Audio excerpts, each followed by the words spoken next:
που τα κατάλοιπα λόγω αγκολοκρατίας έχουμε οι Κυπραίοι συμπεριφορά εγγλέζικη, δεν το κατάλαβα.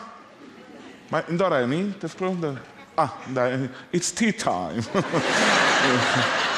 Διακόπτουμε γιατί πρέπει να πιω το τσάι μου.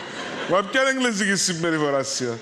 Να πιάσω ένα μικρό παράδειγμα που είχα πει ξανά πριν πάρα πολλά χρόνια και να το παραλληλήσω όσον αφορά τη συμπεριφορά Κυπραίου και Εγγλέζου και τι πιο καλό παράδειγμα από το πώς συμπεριφέρονται και οι μεν και οι δε στο γήπεδο.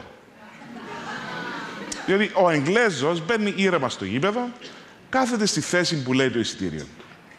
Όταν κάποιος βρίσκεται κατά λάθος στη θέση του, του ζητάει ευγενικά να σηκωθεί γιατί μάλλον έχει γίνει κάποιο μπέρδεμα. Ο Κυπραίος μπαίνει μέσα και κάθεται όπου έβρει. Και άμα έρθει κανένας να το σηκώσει επειδή είναι δική του η θέση, επειδή έχει σύζωτη, γιατί έχω σύζωτη. Κάνει καυκά με αποτέλεσμα και που έχει το σύζωτη να φύγει τελικά και κάτσε ο άλλος. Στην Αγγλία αρχίζει το μάτς και κάθονται ούλοι. Στην Κύπρο μόλις αρχίσει το μάτς εν ούλοι πάνω. Και πάντα έχει έναν που πίσω στο βάθος που φωνάζει «Κάτσε ρε παιδιά! Άντε αρκέψαμε!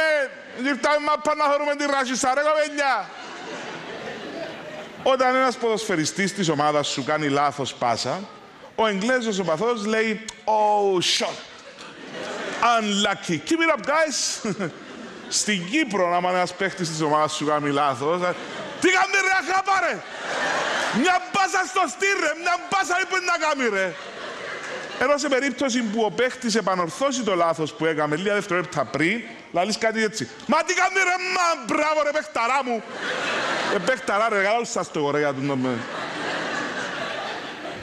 Όταν η ομάδα σου πετύχει γκολ στην Αγγλία, φωνάζεις «Yes, come on!» Όταν βάλει γκολ η ομάδα σου στην Κύπρο, φωνάζεις «Γκολ ρε, γκολ!»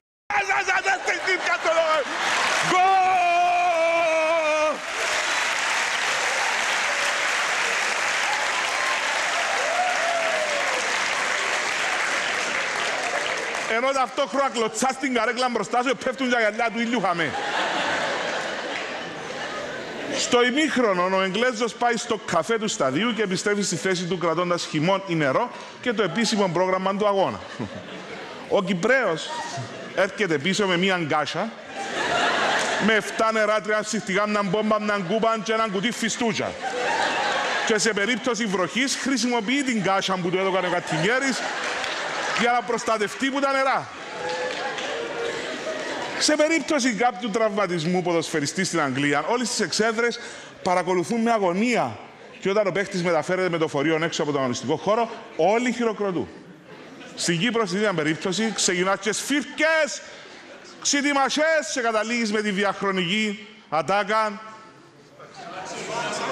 Σφάξετε τον να περιβρωμίσει! Με το που τελειώνει το μάτσο στην Αγγλία, το γήπεδο φκερώνει σε μερικά λεπτά. Μπαίνουν όλοι μέσα στο τρένο και ξεκινούν να πας σπίτι τους. Στην Κύπρο φεύγεις που το 80 για να μην μπήξεις μες στην κίνηση και αν κάνεις το λάθος να μείνεις ώσπου να τελειώσει το μάτσο, είναι σίγουρο ότι το επόμενο τρίωρο θα είσαι με σβηστή μηχανή μέσα στο πάρκινγκ του Γασιπί, περιμένοντας τον μπροστινό σου να ταράξει 1 χιλιοστόν. Αφού ώσπου να βγεις που γίνον το πάρκινγκ, έρχεται η επόμενη αγωνιστική και ξαναπαρκάρεις.